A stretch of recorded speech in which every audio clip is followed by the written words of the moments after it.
Hello my beautiful lovelies, it's Emmy. Welcome back. Today I'll be tasting more Japanese KitKats. These KitKats were very graciously sent to me by Hitomi. Hitomi, thank you so much for sending me these very intriguing flavors. So Japanese KitKats may be unfamiliar to some of you, but there are tons and tons of flavors. And when I mean tons, I mean like 200 flavors of KitKats that are very regional and specific to Japan, and therefore you can only get them in certain places. And as some of you may know, last fall my family and I went back to Japan to shoot a series for Tastemade all about KitKats. So if you haven't seen that series, I'll put the link down below. It's called Tale of KitKato, and it was lovely. I'm so proud of it. Be sure to check it out.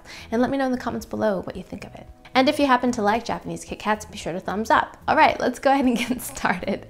I'm going to begin with this one. It says Happy Easter, but this is Pancake. So this is pancake flavor. In Japan, they have pancakes, but they often call them hot cakes. So I'm curious to see what this one's about. So embossed on the KitKat is a bunny, and the ears represent the KitKat bar. And what's really clever is that it does not go all the way to the bottom. It only goes about 2/3 of the way down, so you can snap his ears. Adorable. They should do that for Easter here if they don't do that already. I can already smell a really strong smell of fake maple syrup. Very, very cloyingly sweet. So the snap is a little bit different because it only actually breaks along the seam right here. Itadakimasu.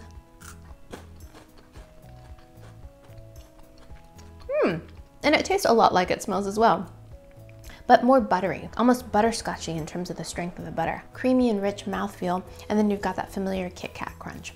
Good, I like it. This is from Tochigi. This is Tochi Otome, and this is a strawberry flavor. Whoa, this one's already broken, and I can smell a strong smell of strawberry.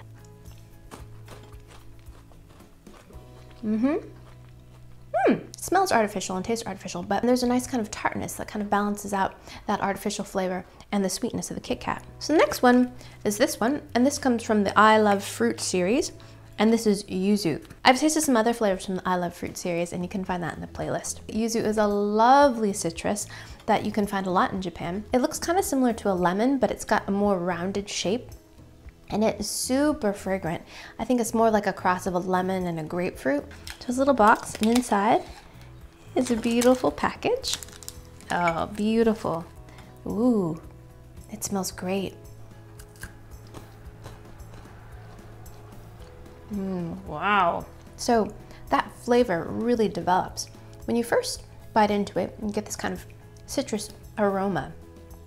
And then as you work at it, it starts to get tart and gets more and more sour as it goes along. And you get a very intense yuzu flavor that tastes quite natural and just ever so slightly bitter. Very sophisticated, definitely not a creamsicle. Next, we're gonna jump into the tea series, and I've got 5 different tea flavors here. 1, 2 comes in a box. This one comes from the Chocolatory. So this one is the black tea. It shows you a glimpse of the bar. There it is, I Heart Tea. Ooh, look at that. Beautiful dark bar, quite similar to what is shown there.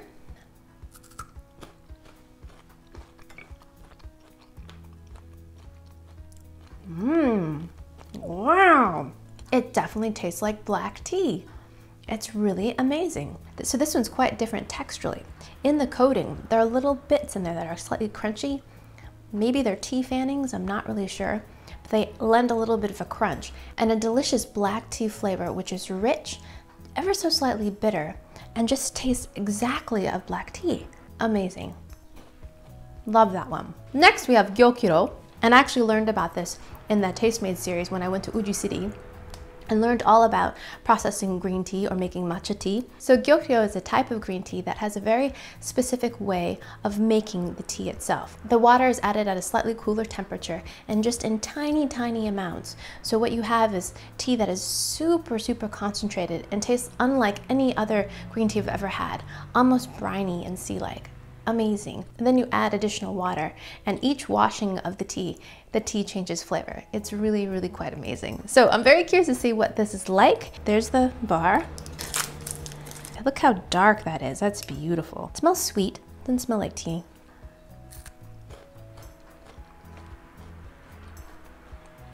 Wow.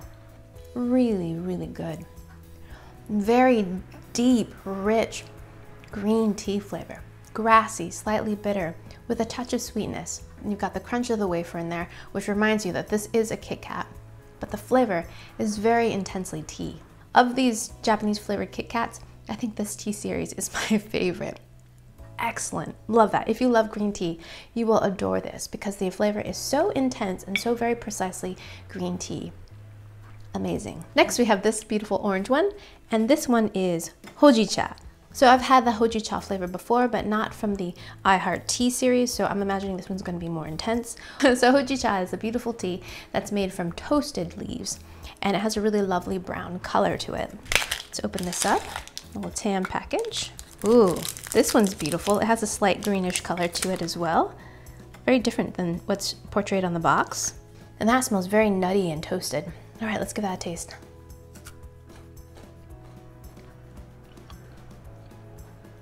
Wow.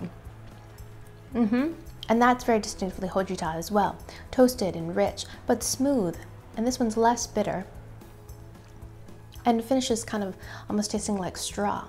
Quite nice. This is one of my favorite everyday teas, and this is Genmaicha.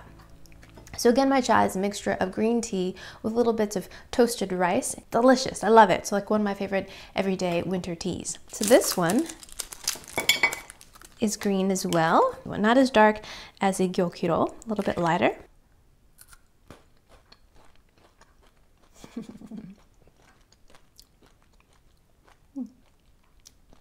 That's great. And it does taste like Genmaicha, nutty and popcorny, but distinctively green tea with that grassy green flavor. So the last one of the tea flavors is this one, and this is Oolong Tea. So Oolong Tea is a tea that's been fermented and roasted, and this one's also a standby in our house as well. Has a nice brown sleeve. Wow, look at that color. Look how dark it is. Beautiful.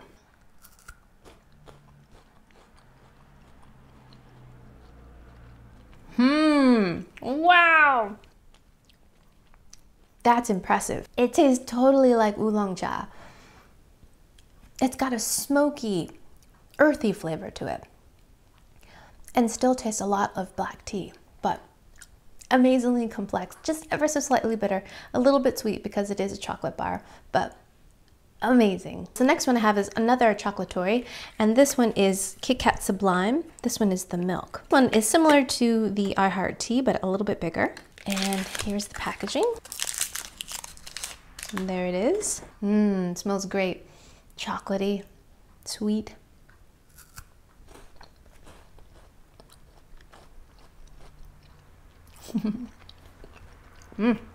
And that's a really nice Kit Kat bar. And I think what separates this from a typical Kit Kat bar is the quality of the milk chocolate. It is still quite sweet, but still not as sweet as just an everyday Kit Kat bar.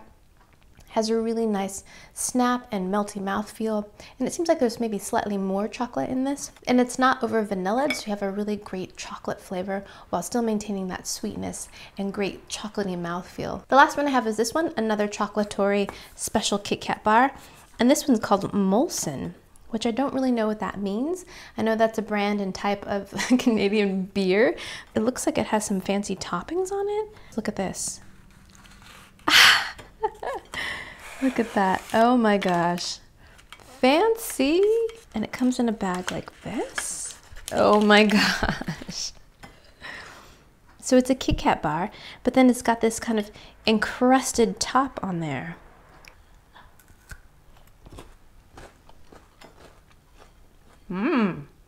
So the addition of this chocolate kind of crust on top completely changes this candy bar. It doesn't even seem like a Kit Kat anymore because the proportions of stuff to wafer completely changes. And this is quite delicious. The topping is, I think, a combination of almond and dried cranberries with some additional milk chocolate. But for me, I think it's a little bit of overkill.